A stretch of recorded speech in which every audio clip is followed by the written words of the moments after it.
বা ছুটি নেব কিনা ভাই, এত ব্যস্ত হয় না, এর প্রেসিডেন্ট আছে। হ্যাঁ, আমাদের আজকে থেকে 40 বছর আগে জনাব হুমায়ুন রশিদ চৌধুরী সাহেব, আমাদের প্রাক্তন পররাষ্ট্রমন্ত্রী, এই জাতিসংঘের সাধারণ পরিষদের সভাপতি নির্বাচিত হয়েছিলেন। I was his private secretary, right? এবং তার সঙ্গে আমরা কাজ করেছি। উনি 2 পদেই পূর্ণকালীনভাবে কাজ করতে পেরেছেন। সেই সময় সেটা ইন্টারনেট পূর্বযুগ ছিল।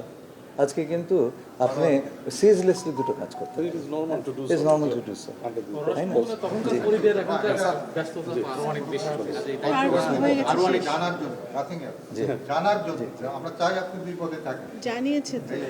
এটা আমি আগেও বলে দিয়েছি, ক্লিয়ার করে দিয়েছি।